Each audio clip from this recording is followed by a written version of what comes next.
Step 4. Made a searching and fearless moral inventory of ourselves. Sounds simple on paper, but it takes guts most people run from. Because to look inside, and I mean like really look inside, means facing the wreckage we caused, the wreckage that made us. It's not about figuring out how bad we are. It's about stepping into the ring for some honest shadow boxing. Me versus me. No lies, no masks, just truth. Denial? I wore that like armor. You know, DENIAL. I didn't even know I was lying. That hit me hard. I used denial to survive things I didn't want to feel, to dodge guilt, shame, pain, and everything in between. But eventually, the lies I told myself started costing me everything real. So now, here I am, making a moral house cleaning. And some of this stuff hurts. There were people I hurt that never deserved it. People who trusted me and I let them down. I told myself I wasn't the whole problem. And maybe I wasn't. But that doesn't erase my part. Sometimes I explode in anger and I don't even know why. I push people away before they can leave me. And then I sit in the wreckage wondering why I'm alone again. But this isn't just about shame, it's about courage. The kind of courage that only shows up when you believe there's something greater than your guilt. Because until I get honest, and I mean like truly, really honest, these patterns are gonna keep showing up. They're gonna have new faces, but they're gonna be the same demons. This inventory, it isn't punishment. It's freedom. Freedom to stop running from the truth. Freedom to stop handing my life to instincts gone wild, fear, pride, resentment, revenge. I've sought revenge. I've acted on anger. And it never made me feel better, only emptier. But I'm learning that anger doesn't have to drive the car. That I can feel things and still choose peace. This is the turning point. Not perfection, but awareness. And with awareness comes choice. I'm not afraid of the truth anymore, because I'm starting to believe there's a greater love on the other side of all this. And that love is worth the fight, even if the fight is with myself, especially if it is.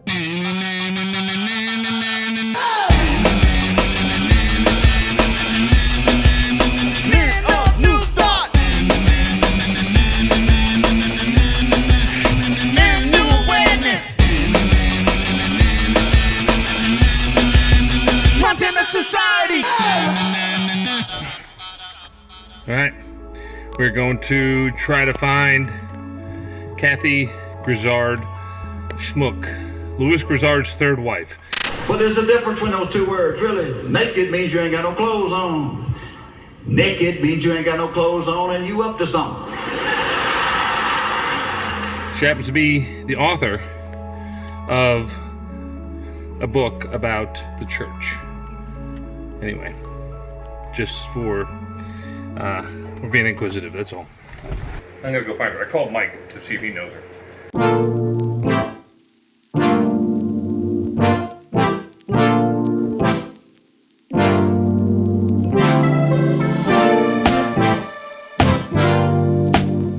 Becca would give me the other address. Where's across the street? It would be across the pavement. 63? Not here. 65. I was so embarrassed when I went to the house. I know, I can't believe you did. And I'm just like, all the guys are in the car, and I said, I've got to go. I think she's here. I've got to go meet her. Here's this lady from Atlanta, which is where I'm from, and she writes a book about immigrant Montana and this cult/church. And I get a copy, and she talks about the actual bunker that I bought in the book. And I said, that's just mind-blowing.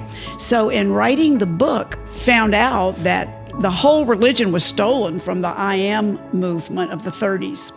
So I end up with a great contract with Viking Penguin in New York.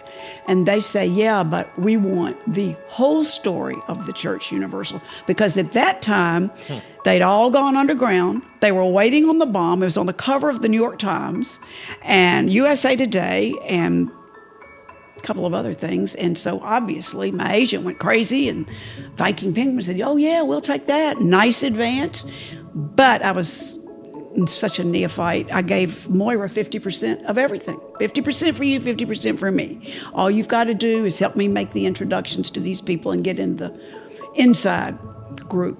When I got, my book got just tanked because Moira, her mother paid her off to come back to the group, and they found out about my book, that it was being done.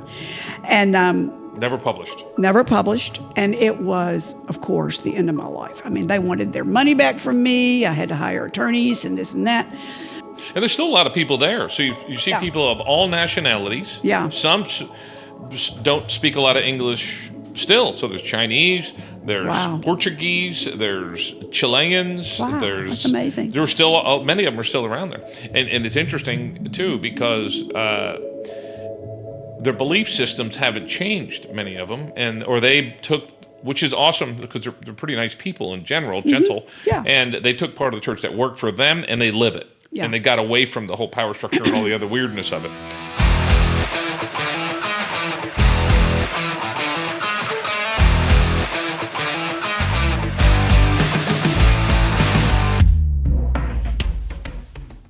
This is gonna end badly for somebody's knuckles. My knuckles are like steel. Kale! Explain to me what y'all were doing with this concrete wall in Montana, but it's like a wood wall and then it becomes a concrete wall? Well, there's this thing called the Montana Magic. Yeah, it's a form. It's a panel, so you take 2x4s and you put OSB plywood on it, and you make a space to pour the concrete inside of, then it hardens, and then you can remove the form, and you're left with hardened concrete. The problem was we didn't know or didn't really engineer the weight of the concrete with the wood, so one of them busted. We had to go back and put bolts in it. It was a mess. It was a mess. I don't need the rod. We'll never get it through there again. Well, what I'm suggesting is replace those with a We longer can't get piece. to them. Huh? There's no way to get to them.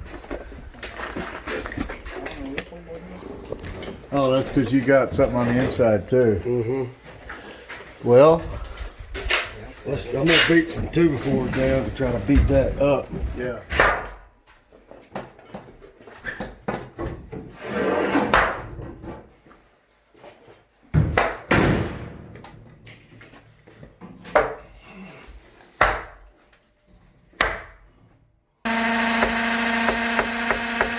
Cal, you inside the door?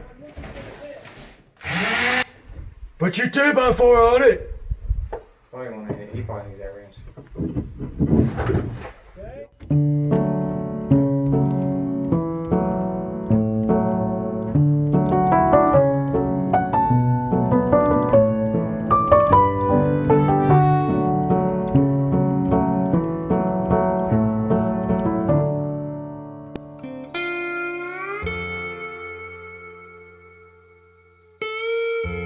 The first thing is, this guy walked around my insides looking at my inventory, digging up everything.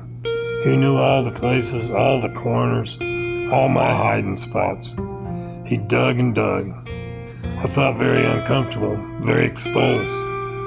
How did he know where to look? He even knew all about the old records that documented my history, all the seedy stuff about me. Then he started bringing more and more of these rough young guys out here. They looked like they needed help, but they were happy to be here. Little by little, they started scraping away and cutting all my old parts and getting rid of them in the trash.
my way.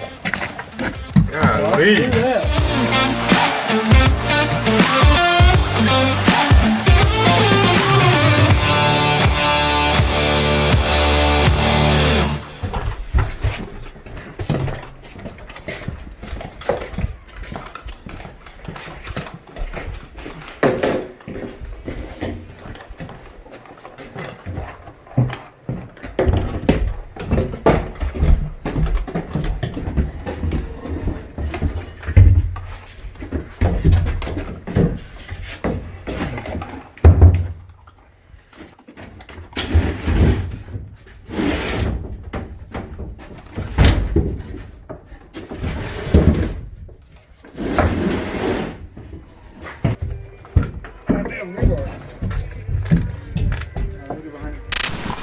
I just love life.